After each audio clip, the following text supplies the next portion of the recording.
Welcome to the Lowdown Mortgage Podcast, the show where we dive deep into the topics that directly impact the mortgage architects that are building design into their business to unlock scale and achieve freedom.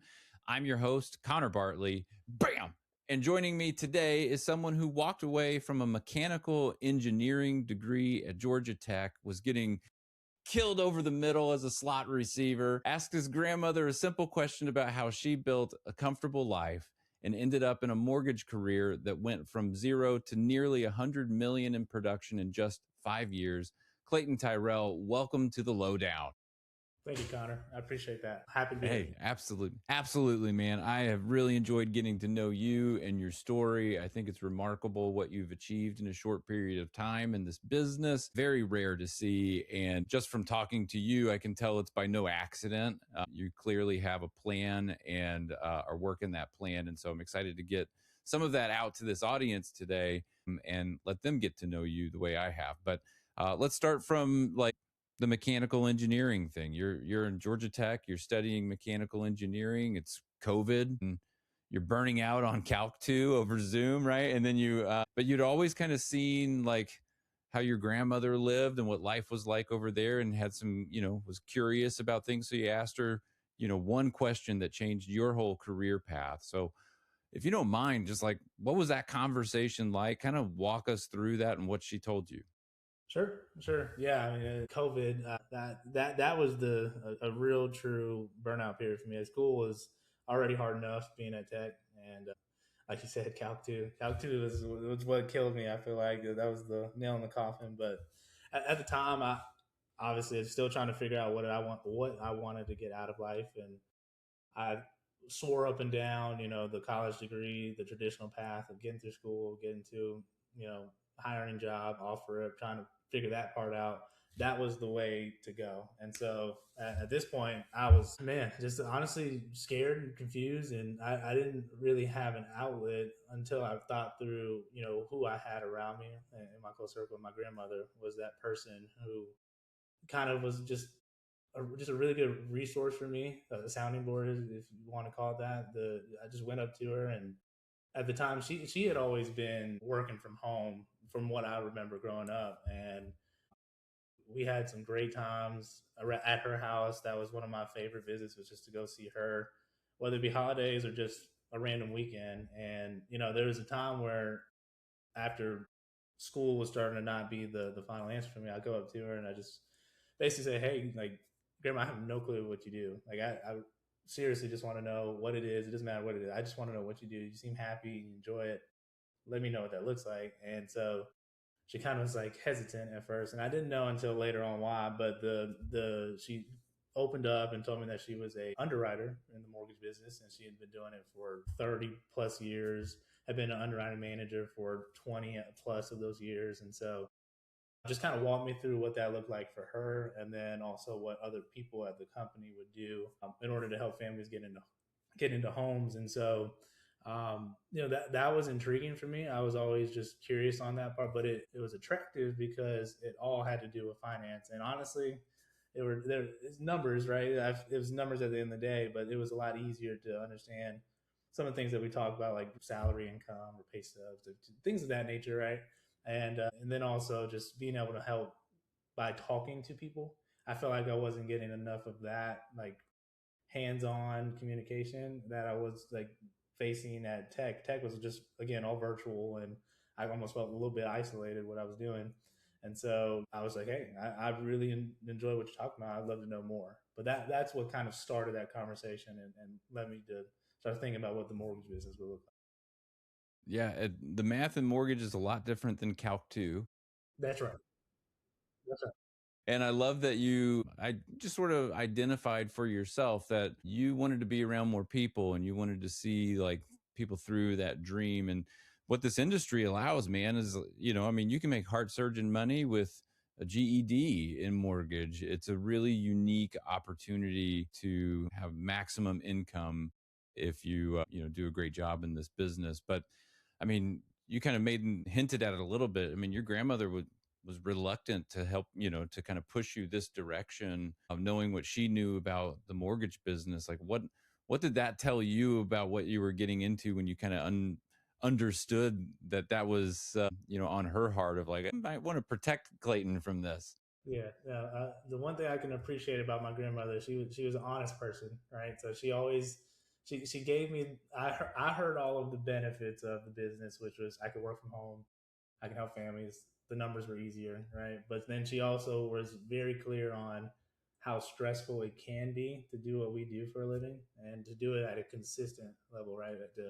Once you start getting volume, she basically was just telling me, like, as an underwriter, she's underwriting, I mean, what, 30 to 50 files a month, if not more. I don't remember the exact number she was doing, but it's just so many different scenarios you've got to be able to manage. And you've got to remember there's a family on the other end of this, plus a referral partner like a seller or a builder or real estate agent that you're trying to keep at bay and make sure they're comfortable. And those kinds of things are what add pressure to the business. And I think she didn't go into the nitty gritty of those details, but she was very clear on, hey, while it does look great outside looking in, you've got to remember you've got to be responsible enough to take care of these people, and that responsibility obviously is going to be a weight on your shoulders at some points, and you've got to know how to balance it out. And like the for me, the biggest thing I caught from that, just learning again as a green, had no clue what mortgage was, you know, going into it, it let me know, hey, I'm going to go into this prepared and planned out from step A. Like it had to be something that I wasn't being blind going into. I have to be able to be cognizant of how I'm doing what I'm doing and be intentional about what that next step B, step C, step D is going to look like in order for this to make sense for me long term. So that's what I got from it. Yeah. Well, and you joined the business at a really interesting time where we had 3.5% rates, and then they just shot up straight into the sixes, sevens, and refis just vanished overnight. And what's interesting is there seemed to be some opportunity in that for you, being new in the business. Most people were exhausted. They were starting to pull back. I remember, I mean, so many stories of 18-hour days, 20-hour days, people, up at 3 a.m. help, doing paperwork and working on their files and whatnot. Like, what made you lean into that? And how did you kind of find your way in the industry getting started at that moment? Yeah, I mean, honestly, the biggest blessing in disguise was being able to be around some colleagues that kind of were going through the same thing I was. I'd say, so I was an inside loan officer when I first started, just kind of learning the ropes and what to do with certain documents, that kind of thing, and just learning the conversation. But the loan officer I was working for at the time, she actually had kind of just creeped into the business right before she was getting a little taste of the refi boom. I had none of that. I didn't really get a lot of refinances when I first started because I didn't have the clientele to go call back and actually pull that information in. And then there was another loan officer that also joined around the same time as I. And, you know, the blessing came from not really knowing how bad it was. Like I was kind of blind in that sense of, sure, the volume's down, but for me, I had no volume. So what was I going to complain about, right? I'm just coming in to do a job and try to do it the best as I could. So I was lucky in that sense. It was just good timing for me. But I was aware of the fatigue that was coming up for a lot of different really, really good veteran loan officers that I've met. And, what I feel like the choice I made there was there's two kinds of good. I've heard this before, and I may butcher this, but there's two kinds of goods. It's good to have, I think I'm saying it the wrong way.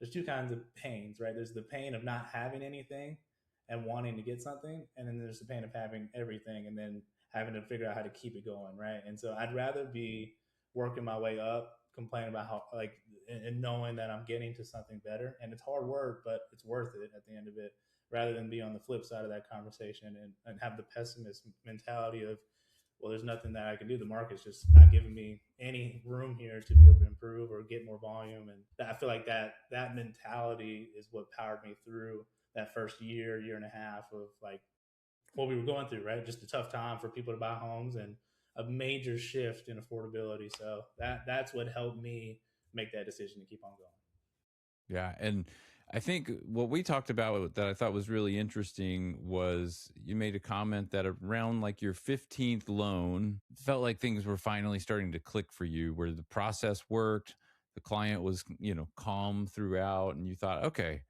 I'm ready. I know what I'm doing here. So, what was different about that particular loan compared to the ones before it, and what gave you confidence moving forward? Yeah, no, I mean, I'll be honest.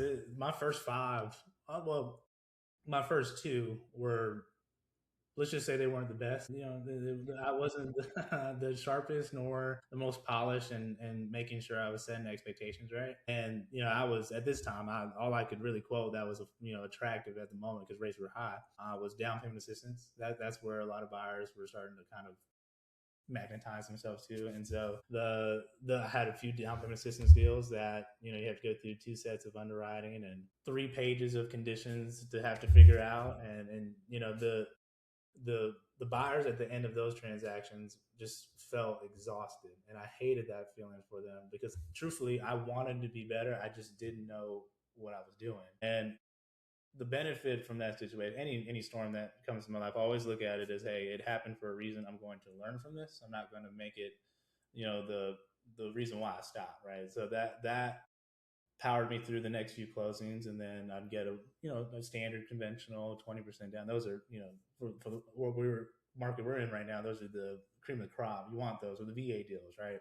But I I got enough of those under my belt, and I said 15. That was where I feel like that closing right around then was when I finally had from start to finish what it looked like applying, what it looked like getting through underwriting, and who to talk to behind the scenes and in front of the buyer to make sure every disposition was handled with grace, right? Like it wasn't any more of the last minute procrastinating, like just trying to figure out a way to solving it, right? But making the buyer feels out. It was, hey, I'm being proactive about this because I know what's coming, and now that buyer feels comfortable working through the process, and now that agent is now more comfortable to send me their next deal because it wasn't a train wreck to try to get through closing.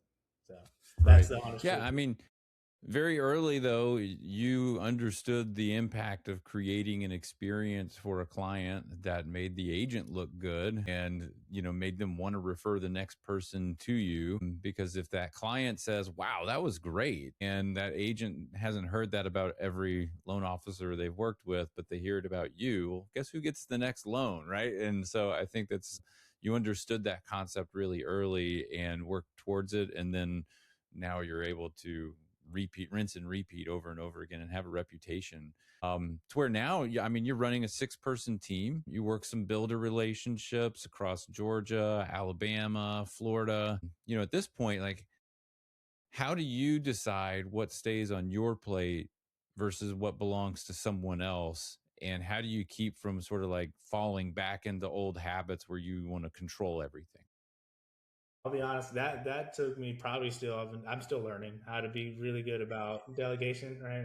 I don't that may not be a problem I ever 100% solve, but what I've learned over the years is that for me, there's different tiers of problems that as a loan officer, right, especially at the volume that we're doing, it's important for me to choose how I'm trading my time, right? And not to say that there's any one person or one family I wouldn't do any of the things that I delegate to my team for, right? My rule is if I couldn't do it myself, I wouldn't ask someone else to do it. But there are situations, just to give an example, right? Like collecting documents, right? That's not maybe the best use of my time, right? It could be more so strategizing around loan structure and making sure this client is understanding what's going to help them build their portfolio over the next 5, 10, 15 years, next 3, 4 purchases, right? Those are the kinds of things that I see as high value tier 3 situations that I need to get into, or if there's a bomb in underwriting, right? We try to minimize those as much as we can, but it happens, right? And those are things where I need to step in, not only just to help solve the problem, but then also make sure that everyone in the transaction's not freaking out, right? I've got to keep them at bay and make sure that they're taken care of. But aside from those, right, those are like my floor of where I want to jump in. If I can do it, I want to make sure builder docs or customer documents or sometimes even disclosures, right? Those are things that I help delegate to my team, and they have set systems that they know this is having to happen. If I ask them to do something, there's a set 1, 2, 3 of what they need to do to execute, right? Because what I learned was if I wanted to just dish it out, I can't just dish it out and not give context, right? That was my first roadblock. Was I was really good year three maybe around like dishing it out finally. Like I could dish it out and hey, you do this, you do this, this. But then I'd get these emails back of like, what does that mean? Like, what do you want me to do? And so like I had to learn how to make sure no matter who it was, right? If they were coming in, even if they were just off the street, just jumping into the mortgage business, they could reference a system that we needed to take care of or a rule set, right, to be able to execute what I'm asking them to do when it comes to setting up a file or getting it submitted, the cover sheet, those kinds of things. I wanted to plan out so that way it didn't just feel exhausting for my internal team to take over, if that makes sense. I had to make sure that experience was also good internally, just as good. Absolutely, man. I think that's great, and I wanted to touch on a term that you used that I thought was great because it kind of ties right into this conversation, where you use a term called mutual mystification to kind of describe the gap between when two parties think they've agreed on something, but maybe they are agreeing on something different each. So Yeah. where do you see that problem show up most in mortgage, and how are you trying to design it out of your system so it doesn't become a part of the flow of things? Yeah, great question. A great term that actually it didn't come from me. I give all credit to an owner of a builder that I'm really good partners with, and he had said mutual mystification one day. It's part of his sales process, but he was using it in reference of on-site agent trying to get under contract the buyer, but they they were setting up. They were trying to set up a date. They were trying to get certain upgrades in the house. All the things that come. Excuse me, picking out a new construction home, and there would be like some of these like agreements that would happen, but as soon as the contract came out, some of those things that were stated weren't put in writing, right? And you would have all these blowups over, hey, well, you told me this was going to happen. Well, I thought I told you it could happen, right? And that translated for me into the mortgage business in situations like, let's say, for example, loan structure, right? I would be able to tell someone, hey, I think this can work. Originally, I would say, I think this could work if we do either one of two options, right? But I would never make it clear initially, I would never make it clear that, hey, in order for this loan file to work, we have to have a minimum of 30-day pay stub or something, right? That would come up a ton. And then I finally made a shift about year two, year three of saying, hey, no matter what, this is the clear outline of what we need in order to make work. Put it in writing, make it black and white. Because if I didn't, then there was no way for me to reference back to it. And I'm at the end of a transaction where people think I was just pulling rug pulling them, right? Just trying to get them into a home, and I really wasn't looking out for them. And I felt horrible when those moments would come up. So the mutual mystification, right? It's really as simple for me as just making sure there's no gray in conversations, right? It almost comes off as very, I don't know what the word is. It can sometimes come off as like pointed or straight to the point or very blunt with the truth. But I've learned that you'd rather be honest and almost not necessarily not off-putting with information, because sometimes the information can be just naturally off-putting, right? You don't want to hear the rough or hard truth, but it was what was needed for us to say, hey, we understand each other now, let's move this forward, right? Same thing with rates, same thing with fees, same thing with just timelines, right? Those kinds of things were important because it wiped away all of this confusion that would come up at the tail end of the process and would make it feel like, hey, this guy's looking out for me, rather than procrastinating. This guy's not he's not proactive enough, or he doesn't care enough to be able to tell me what I need to do up front, right? That's what helped me see a big jump in the experience when it came to buyer side, and again with the internal side as well. Once we knocked that out, and I think the last thing I'll say there is just we do that. It's not just buyer facing or referral partner facing, right? That's very important, but it's also just as important to do that with the team as well. Because if I go send something to someone and I'm not very clear on what exactly is required for us to get to that final step, then when it gets executed, right, I could have a loan partner or pre-approval specialist, right, LOA, whatever you call it. They could go in and talk to this buyer without having all of that context and really, really put us on a different path of trust if they say something different than what I'm saying, right? And that to me was just as important, because if someone else that I'm telling the buyer I trust to take care of you isn't saying the same or speaking the same language as I am, then now we're in trouble, right? Like they're going to get frustrated with me. It's like, hey, why would you put me down this path if they weren't going to be able to execute? So that to me is also equally as important, just to make sure the structure, the system, those kinds of things are cleared up. So that way it's a clean experience from start to finish. Yeah, a lot to unpack there, but what I want to touch on as it relates just to the audience that might be listening here, because a lot of people who are going to tune into this are loan officers interested in building a team and really trying to grow their business in a way that it can operate where they're not in it all the time and just covered, from start to finish and totally reliant, the business being totally reliant on them. So this playbook concept and the clear communication of what the role is and the definition of that, I think is a great way to start in that. And there are some hard truths that come with that, but if you can have clarity on what that person's responsibilities are, how to communicate, what the steps in the process are so that they don't deviate from things because they're not sure what they're really supposed to do, then you can have a very repeatable and reliable process. But then also, this concept of the hard truth, the thing that, saying the thing that someone might not want to hear, but they have to hear so that we're all on the same page, moving in the right direction.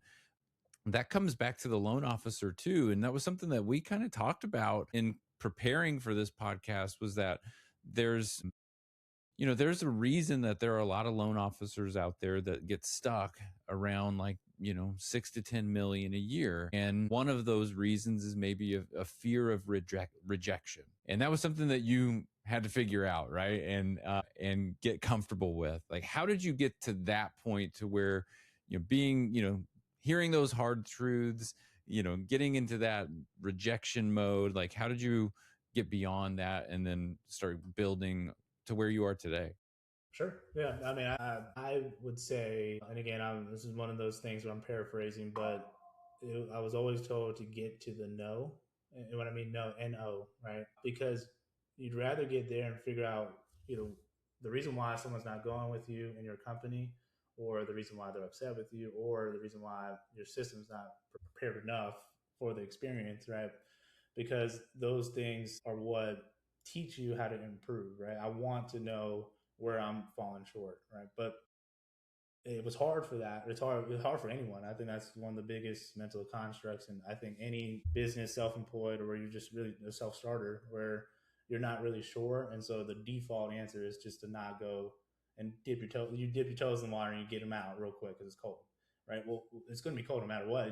Just jump in, right? Go all the way in and see what you can do. And I don't know, like, to be quite honest with you, I don't know how I made that choice. I think it was just one of those things where I prayed about it, and I said, you know what, if I'm going to do this thing, right, I want my reason or my why to do this is to make sure I'm taking care of my family, and to also take care of the generations of, my family that are going to come after, my mom and dad, myself, my brothers, right, my kids that are going to be coming. I want to be able to take care of them.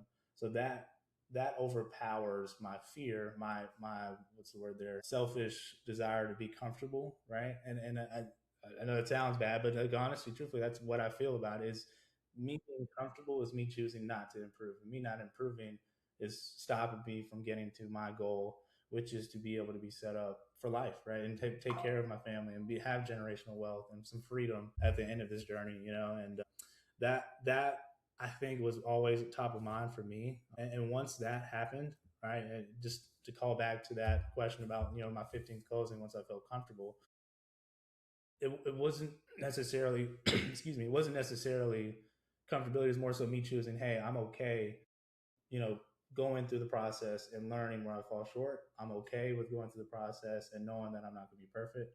I'm going to be as confident as I can be, because that confidence is going to exude this energy from anyone, right? And the people I'm surrounding myself with, they're going to start attracting themselves closer and closer to me, because no matter what, I know at the end of the journey, I'm going to find a way to make it work, right? And for them, that's just enough for the most part, most times, just to say, hey, you know what? I trust you enough to give you my business, my documents, my W 2s, my social security number, and take care of me and get me into a home, right? And, I think for anyone that's hitting a wall or they feel like they're hitting a wall, you'd be surprised what would happen if you just said, you know what, screw it. I'm going to pick up this phone and I'm going to call 1,000 different numbers, right? I don't care if there's only 100 or 10 or one of those that answer me and give me the time of day to actually listen and trust me to do something with them, right? That all it is, right, at that point, you just repeat that same process because there's I'm not gonna say a million numbers, but there's a million different people out there, right, that you can go find business from. And it's all about just fighting and fighting and fighting to get over that wall, to get to that next step, right? You have to choose that confidence. You have to choose the process of working hard to get what you want. And it will bring in the business. It's done it for me. Every situation I found myself in, and it's getting me closer and closer to my long term goals of taking care of my family and taking care of myself. Right? It's something I don't just do in the business. I do it in my personal life as well. So that's what I would say about choosing to beat the rejection fear, beat that fear, and move forward no matter what. Yeah. Well, you're in your 20s, you're closing right around 100 million a year, and you've got this dedication to improvement. What does business look like for you 5 or 10 years from now? That's a good question. Yeah,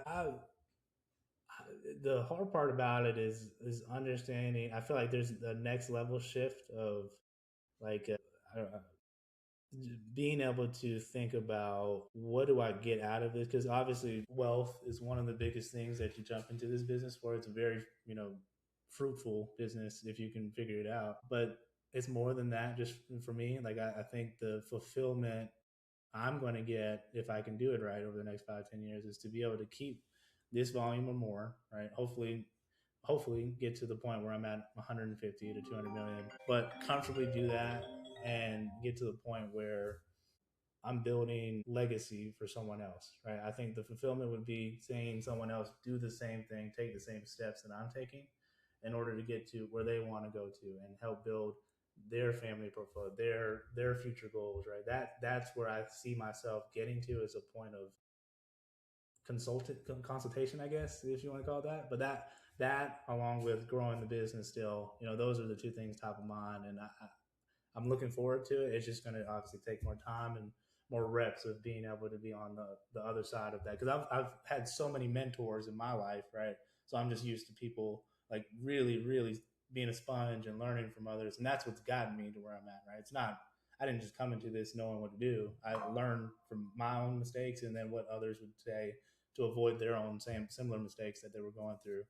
And I want to be able to be on that flip side of it and be able to help someone else out, and hopefully just be able to kind of walk away, not completely, but take some time and actually enjoy a lot more of the beauties of life, the traveling and the fun with family, that kind of thing. Right now, I feel like I'm still spread a little thin when it comes to my personal time, but I I see it as the stepping stone to getting to that end goal of having some more balance in it, and enjoying Yeah. that part. Totally, man. Well, I'm excited for you. It's been great getting to know you, and I appreciate you coming on and being a part of the lowdown and just kind of sharing your perspective on this business and your story and what you've accomplished in a very short time. I think there's a lot that the listeners could learn from you in terms of systemization and sort of just getting over yourself and really just kind of taking that opportunity and making the most of it. For anyone listening, if there's anything that we talked about today that really landed for you, I want to point you towards two things. First, there's the Lowdown Mortgage Community newsletter. It's weekly content that's built for producers who are ready to build something bigger. You can subscribe there at lowdownmortgagecommunity.com/subscribe. And then second, if you are in the mode of trying to grow your business, feel like there's something that needs to happen and you just can't quite put your finger on it, take the lowdown diagnostic. It's a 3 assessment tool that I built that takes about 5 to 10 minutes. gives you some clarity on where you're losing time and money, the strategic hire to make next to give you the most leverage, and then where you are in the stage of growth currently and what you need to do next to kind of get to that next level.